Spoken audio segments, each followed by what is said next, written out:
Air India എക്സ്പ്രസിന്റെ സമരം തിരുവനന്തപുരം സ്വദേശി അമൃതയ്ക്ക് ജീവിതത്തിലെ ഏറ്റവും വലിയ നഷ്ടമാണ് ഉണ്ടാക്കിയത്. അമൃതയുടെ ഭർത്താവ് നമ്പി രാജേഷ് മസ്കറ്റിൽ വെച്ചാണ് മരിച്ചത്. ഭർത്താവിനെ ഗുരുതരാവസ്ഥയിൽ ആശുപത്രിയിൽ പ്രവേശിപ്പിച്ചതറിഞ്ഞ് അമൃത മസ്കറ്റിലേക്ക് പോകാൻ ഒരുങ്ങിയെങ്കിലും വിമാനം റദ്ദാക്കിയതിനെ തുടർന്ന് യാത്ര മുടങ്ങുകയായിരുന്നു. അന്ന് അമൃത പറഞ്ഞ വാക്കുകൾ: ഇവിടെ എത്തിയപ്പോഴേ അറിയുന്ന ഫ്ലൈറ്റ് ഇതുപോലെ ക്യാൻസൽ ചെയ്തെന്നു. അപ്പം ഞങ്ങൾ ചോദിച്ചപ്പം അവർ പറഞ്ഞു ടിക്കറ്റ് ഇനി നാളത്തേക്കൊന്നുമില്ല, ഇനി അടുത്ത് 10-ാം തീയതി എന്ന് പറഞ്ഞു. പിന്നെ 14, പിന്നെ അതിപ്പോൾ 17 പിന്നെ റീഫണ്ട് 2 വീക്സ് കഴിഞ്ഞേ കിട്ടത്തുള്ളൂ എന്ന് പറഞ്ഞു. നമുക്ക് എമർജൻസി ആണെങ്കിൽ നമ്മൾ ടിക്കറ്റ് എടുത്ത് പോകണമെന്ന് അവർ പറയുന്നത്. അതെ, ഹസ്ബൻഡ് സുഖമില്ലാതെ ഹോസ്പിറ്റലിൽ, അപ്പോൾ അതിൻ്റെ ആവശ്യമായിട്ടാണ് പോകുന്നത്. അപ്പോൾ ഇവരെ ഭാഗത്തൊന്നും ഒരു സൊല്യൂഷൻ അവർ പറയുന്നില്ല. അപ്പോൾ ഞങ്ങൾ വേറെ ടിക്കറ്റ് നോക്കാമെന്നിരിക്കുന്നു. വേറെ വഴിയില്ല, എനിക്കിന്ന് പോയേ പറ്റത്തുള്ളൂ. എയർ ഇന്ത്യക്കെതിരെ പരാതി നൽകാൻ ഒരുങ്ങുകയാണ് കുടുംബം. രാവിലെ ഞങ്ങൾ അറിഞ്ഞപ്പോൾ വൈകുന്നേരമായി. റൂമിൽ കിടക്കുകയായിരുന്നു. ഹാർട്ട് അറ്റാക്ക് വന്നെന്ന് പറയുന്നു ഉറക്കത്തിൽ. എന്താണ് പോകാനിരുന്നത്? 8-ാം തീയതി 9-ാം തീയതി 2 ദിവസം ക്യാൻസൽ. പിന്നീട് പോകാനുള്ള ഫ്ലൈറ്റ് അവർ അറേഞ്ച് ചെയ്തു. വേറെ ഒരു ഫ്ലൈറ്റും ഇല്ലായിരുന്നു, കണക്ഷൻ ഫ്ലൈറ്റ് പോലും ഇല്ലായിരുന്നു.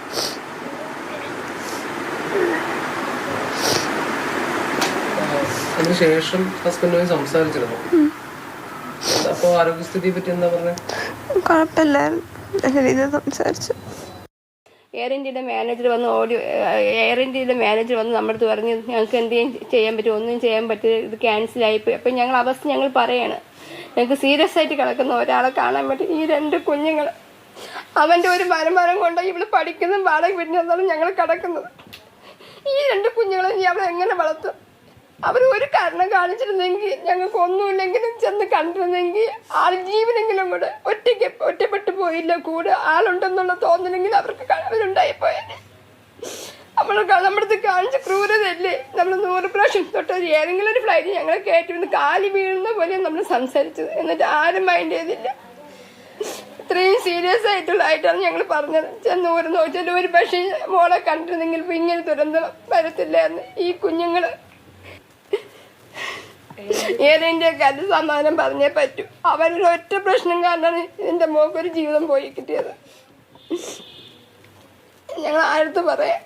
ഞങ്ങൾ അത്രയും അന്ന് ഫ്ലൈറ്റ് എല്ലാ ചാനലുകാരുണ്ട്, ഞങ്ങൾ അത്രയും ഫൈറ്റ് ചെയ്ത് മോള് വായിട്ടടിച്ച് ഞാൻ വായിട്ടടിച്ച് നിങ്ങൾക്ക് പോയേ പറ്റും, എങ്ങനെയെങ്കിലും അടുത്ത ഫ്ലൈറ്റിലെങ്കിലും കയറ്റിവിടാൻ. ഈ കുഞ്ഞുങ്ങളെ നീ ആയിരുന്നു എത്ര തന്നെ നോക്കിയാലും അച്ഛനല്ലാണ്ടാവും.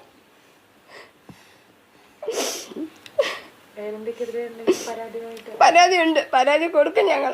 അവരൊറ്റ കാരണം കൊണ്ട് ഇന്ന് അവള് പോയിരുന്നെങ്കിൽ, ഇന്ന് മോള് പോയിരുന്നെങ്കിൽ ഒരു പക്ഷെ ഇതൊന്നും സംഭവിക്കും. ഒറ്റപ്പെട്ട് 2 ദിവസം റൂമിനകത്ത് ഒറ്റയ്ക്കായിരുന്നു. ഐസിയുയിൽ ആരുമില്ല, ഒറ്റയ്ക്കാണ് കിടന്നത്.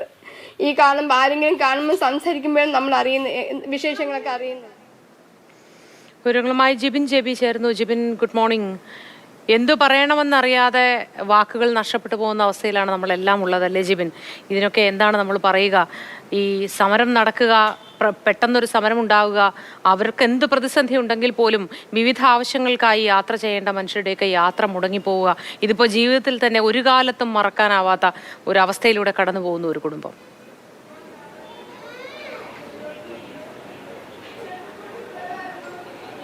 അത് തന്നെയാണ് മൂർത്തി. ഈ അമൃതയെ സംബന്ധിച്ചിടത്തോളം അമൃതയ്ക്ക് ജീവിതത്തിൽ ഒരിക്കലും മറക്കാത്ത ദിവസങ്ങളായിരുന്നു കഴിഞ്ഞ കുറച്ച് ദിവസങ്ങൾ. ഒടുവിലെയാണ് ഇപ്പോൾ ഈ ഒരു മരണ വാർത്തയും ഈ ഒരു കുടുംബത്തെ തേടിയെത്തിയിരിക്കുന്നത്.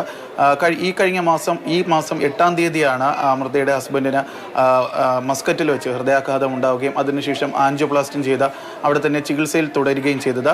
ഇതിന് പിന്നാലെയാണ് അമൃതയ്ക്ക് മസ്കറ്റിലേക്ക് പോകാനായിട്ട് ഭർത്താവിനെ, ചികിത്സയിൽ കഴിയുന്ന ഭർത്താവിനെ കാണാൻ പോകാനായിട്ട് എയർ ഇന്ത്യ വിമാനത്തിൽ ടിക്കറ്റ് ബുക്ക് ചെയ്തിരുന്നത്. നമ്മൾ അന്ന് വാർത്തയിൽ നമ്മൾ കണ്ടതാണ്. അതായത് അന്ന് പുലർച്ചെ രാവിലെ 8:30ക്കുള്ള ഫ്ലൈറ്റിന് പോകാൻ വേണ്ടി അമൃത പുലർച്ചയോടുകൂടി കാത്തിരിക്കുന്നു. അവിടെ എത്തി അമൃത അറിയുന്നത് ഈ വിമാനം, എയർ ഇന്ത്യയുടെ ആ വിമാനം 8:30ക്ക് പുറപ്പെടേണ്ട വിമാനം റദ്ദാക്കിയ വാർത്തയാണ് അമൃത അവിടെ നിന്ന് അറിയുന്നത്. തുടർന്ന് മണിക്കൂറുകളോളം നമ്മളവിടെ ഏകദേശം ഉച്ചയ്ക്കും നമ്മൾ അവിടെ നിന്നപ്പോൾ അമൃതയും കുടുംബവും അവിടെ കാത്തിരിക്കുന്നത് കണ്ടതായിരുന്നു. അതിനുശേഷമാണ് ഇവർ ഈ ഒരു സമരത്തേക്ക് തുടർന്ന് വീണ്ടും അമൃതയ്ക്ക് തൊട്ടടുത്തുള്ള ദിവസം ഫ്ലൈറ്റിൽ ടിക്കറ്റ് നൽകാമെന്ന് അറിയിച്ചിരുന്നുവെങ്കിലും ആ ഒരു വിമാനവും റദ്ദാക്കുകയാണ് ഉണ്ടായത്. അങ്ങനെ ഭർത്താവിനെ, അതായത് ചികിത്സയിൽ കഴിയുന്ന ഭർത്താവിനെ കാണാനുള്ള അമൃതയുടെ ഒരു അവസരമാണ് എയർ ഇന്ത്യയുടെ ഈ ഒരു മിന്നൽ പണിമുടക്കിലൂടെ അന്ന് നഷ്ടമായത്. തുടർന്നുള്ള ദിവസങ്ങളിൽ അമൃതയ്ക്ക് ഇത്തരത്തിൽ ഹസ്ബൻഡിനെ കാണാനായിട്ട് സാധിച്ചിരുന്നില്ല. ഏറ്റവും ഒടുവിലാണ് ഇന്നലെ രാവിലെയോടുകൂടി ചികിത്സയിൽ കഴിഞ്ഞിരുന്ന ഭർത്താവ് മരണപ്പെടുന്നത്. ഇന്ന് രാത്രിയോടുകൂടി മൃതദേഹം അവിടുന്ന് നാട്ടിലേക്ക് എത്തിക്കാനുള്ള ശ്രമങ്ങൾ നടക്കും. ഇപ്പോൾ നമ്മോടുകൂടെ ഉള്ളത് ഈ അമൃതയുടെ അമ്മാവനാണ്. ചേട്ടാ, എന്തായിരുന്നു അന്ന് എയർ ഇന്ത്യയുടെ ഭാഗത്തു നിന്നുള്ള പ്രതികരണം? അന്ന് ഞങ്ങൾ പോകാൻ നേരത്ത് 4ാമത്തെ ഫ്ലൈറ്റാണ് ക്യാൻസലായത്. 4ാമത്തെ ഫ്ലൈറ്റിലാണ് മോളും സഹോദരിയും പോകാൻ ഇരുന്നത്. പക്ഷേ അവർ പറയുന്നതെന്ന് വെച്ചാൽ ആദ്യമൊന്നും അഭിപ്രായം പറഞ്ഞില്ലായിരുന്നു. എന്തുകൊണ്ടാണ് അറിയില്ല. പിന്നീടാണ് പറഞ്ഞത് അവിടുത്തെ സ്റ്റാഫിൻ്റെ ലഗേജൊക്കെ എടുത്ത് കയറ്റുന്ന സ്റ്റാഫിൻ്റെ പണിമുടക്കം കൊണ്ടാണ് ഫ്ലൈറ്റ് പോകാത്തത്, തടസ്സപ്പെട്ടതെന്ന് അറിയിച്ചായിരുന്നു. എന്നിട്ട് അവർ ഞങ്ങൾക്ക് ഡേറ്റ് മാറ്റിയൊക്കെ തന്നായിരുന്നു. എന്ന് വെച്ചാൽ ആ സമയത്ത് അവിടെ നിന്ന് ഞങ്ങൾ ഇവിടുന്ന് പോകാൻ വേണ്ടിയുള്ള ഇതിനു വേണ്ടി. എന്നിട്ട് വലിയ ഇഷ്യൂ ഒക്കെ ആയതിനു ശേഷം അടുത്ത ദിവസം രാവിലെ 8:30 ഞങ്ങളെ കയറ്റിവിടാന്നുള്ള രീതിയിൽ ടിക്കറ്റ് ഡേറ്റ് മാറ്റി തന്നായിരുന്നു. അടുത്ത ദിവസം രാവിലെ 8:30 നമ്മളവിടെ 5 മണിക്ക് പോകുന്ന നേരത്ത് 8:30 ഫ്ലൈറ്റ് ക്യാൻസലാണെന്ന് വീണ്ടും എഴുതി കാണിക്കുന്നത്. അതിനുശേഷം മാനേജർ വന്ന് നമ്മുടെ സംസാരിച്ച് വേറെ വഴിയില്ലാത്തതുകൊണ്ടാണ്, എങ്ങനെ ഇത് ഒരാഴ്ചയെങ്കിലും ആവും, വേറെ എന്തെങ്കിലും വഴി കണ്ടേ പറ്റുമെന്ന് പറഞ്ഞു. എയർ ഇന്ത്യയിലെ ഒറ്റ പിടിവാശി കൊണ്ടാണ് ഞങ്ങൾ മാത്രമല്ല 10,000-കണക്കിന് ആൾക്കാർ ബുദ്ധിമുട്ടി. വിസ തീരുന്നവർ, ജോലിയിൽ ജോയിൻ ചെയ്യേണ്ടവർ, ഇവിടുന്ന് നാട്ടിൽ നിന്ന് പോകുന്ന പലരും മാനസികമായിട്ടും ശാരീരികമായിട്ടും പ്രയാസപ്പെട്ടു. അവർ അതിന് ഒരു നഷ്ടപരിഹാരമോ ഒന്നും കൊടുത്തിട്ടുമില്ല. ടിക്കറ്റിൻ്റെ ചാർജ് പോലും 7 ദിവസം അല്ലെങ്കിൽ 14 ദിവസം കഴിഞ്ഞേ കിട്ടുള്ളൂ എന്നൊക്കെയാണ് അവർ പറഞ്ഞത്. ഇത് ഞങ്ങൾക്കും കിട്ടിയിട്ടില്ല.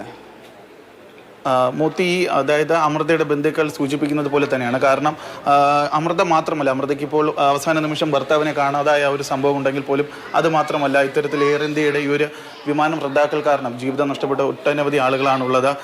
അമൃതയ്ക്ക് നഷ്ടമായത് ഭർത്താവിനെയാണെങ്കിൽ അവസാന നിമിഷം ജോലി നഷ്ടമായ ആളുകളുണ്ട്.